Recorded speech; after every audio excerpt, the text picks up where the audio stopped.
Halo Bunda Panda dan keluarga. Nih, imut-imut yang siap menemani kita siang hari ini.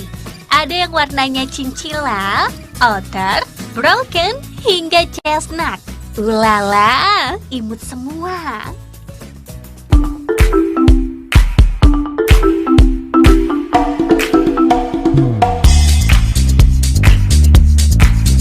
Yuk lebih kenal sama si gemes kesayangan keluarga bareng Yaksa. Halo Bunda Panda nih, ini yang saya pegang kira-kira apa nih tuh? Kayak kelinci, tapi telinganya kok pendek. Kita tanya sama pandanya mereka nih, bapaknya mereka ini. Ini ada Panda Yogi. Mas, Iya. ngomongin soal nih yang ada di pangkuan-pangkuan kita. Ini sebenarnya apa nih lah? Ini sebenarnya jenisnya Nederland Dwarf. Ini kelinci kan ya sebenarnya? Iya, kelinci. Tapi emang kupingnya kecil gini. Nah, untuk tinggal di Indonesia, sebenarnya suhu atau tempat tinggal yang pas buat mereka ini kayak gimana dong? Sebenarnya sih suhu yang bagus untuk kelinci-kelinci Nederland Dwarf ini, kalau seandainya dia baru datang banget dari Amerika ke Indonesia, kita sebenarnya memposisikan di suhu ruang sekitar 16 sampai 18 derajat Celcius. Pas, mumpung emang mereka nih lagi jadwalnya grooming. Kita sekalian lihat gimana sih bikin si cakep ini senantiasa glowing. Gak perlu terlalu sering dimandiin sebenarnya. Groomingnya pun kering aja. Yang mesti diperhatikan tuh kebersihan kandangnya. Biar kotorannya gak menempel, menodai dan mengotori mereka. Si dwarf ini punya pola bulu yang rapet dan pendek. Nah, groomingnya ginilah. Semprot dulu badannya buat menghilangkan kotoran.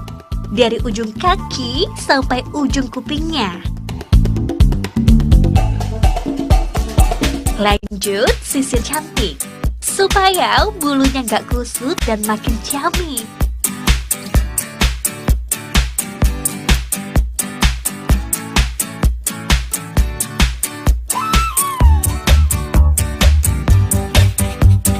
Kalau udah semua, Sebelum di tahap akhir di grooming, sebelum memberikan bedak, biasanya dicek dulu di bagian-bagian yang tersembunyi ya, kayak di bagian-bagian sini nih, antara kelaminnya biasanya suka ada kotoran-kotoran di sini, harus dibersihkan dulu.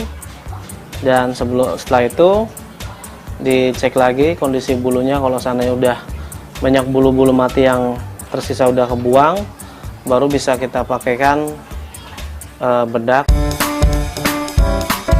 nggak repot ya, pakai bedak bayi juga bisa. Terakhir, divakum deh. Menyedot segala bulu rontok, debu dan pikiran-pikiran negatif dari dunia. Oh iya, Panda Yogi ini sejak lama cinta sama kelinci. Khususnya si Nederland Dwarf ini. Bahkan udah belasan tahun dia juga membudidaya. Makanya Panda Yogi tahu banget soal perawatannya. Ngomongin perawatan, buat pakan si mini ini Bun Pan, ini diantara favoritnya. Pelet sebagai makanan utama dan rumput Timothy. Rumput jenis ini mengandung vitamin dan serat yang sangat baik untuk pertumbuhan kelinci. Perawatan yang gak boleh ketinggalan kembali ke yang tadi. Memastikan suhu yang tepat untuk si kelinci. Sebenarnya pola warnanya ya, markingnya nih. Jadi marking di Nederland Dwarf Highland ini bisa bertahan tuh kalau seandainya dia di suhu dingin gitu. Jadi kalau seandainya kita kasih suhu ruangan sekitar 16 sampai 18 derajat, dia bisa bertahan nih marking hitamnya ini. Tapi kalau seandainya dia di suhu luar yang kira-kira kisaran di atas 25 gitu, biasanya dia akan pudar nih. Itu pudar itu rontok atau kayak gimana Mas? Memang cara dia untuk mengadaptasi lingkungan kayaknya sih. Macam bunglon aja. Iya. Lucu dan gemes maksimal. Ada banyak kompetisi buat si imut cakep ini. Bisa banget diikuti. Bun, Pan, dan keluarga tertarik sama si Mini. Bisa diceki ke rabbit tree-nya Panda Yogi. Pastinya, hanya yang cukup usia dan sehat kuat fisiknya yang bisa diadopsi. Mas Sasa kalau seandainya mau punya apa untuk diadopsi, sebaiknya jangan yang kecil gini. Gitu. Yang berapa tuh Mas? Karena gini, apa sih? Kita kan nggak tahu ya untuk ini kualitasnya akan jadi apa gitu. Walaupun misalnya di beberapa breeder udah mengkategorikan atau mengelompokkan ini masuknya show atau brood gitu.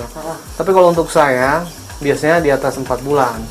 Karena di atas 4 bulan tuh udah lebih aman untuk mengelompokkan ini akan menjadi brood quality atau show quality. Intinya kayak nggak membeli kucing dalam karung gitu.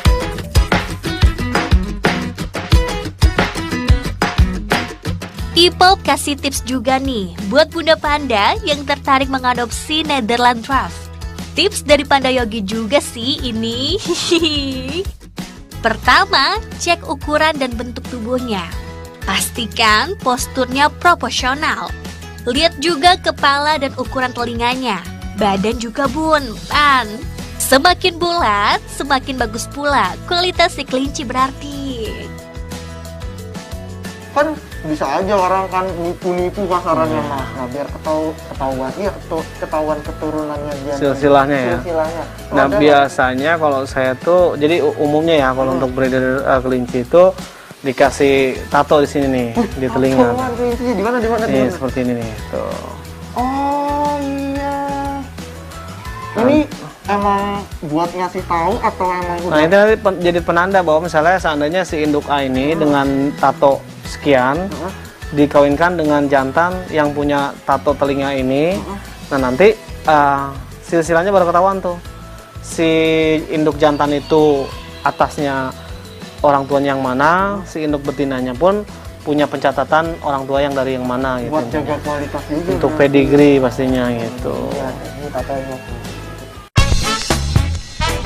Si mungil Netherland Draft ini bisa dibawa jadi kesayangan keluarga mulai 3 jutaan pan. Kalau yang udah lebih besar, apalagi pemenang-pemenang kompetisi, bisa puluhan juta. Ulala. Udah main sama mereka, siang-siang pasnya isi perut dulu. Tapi bukan soal mereka. Ini ada lagi nih informasi kuliner yang lagi populer. Tetap di Pop, jangan mana-mana.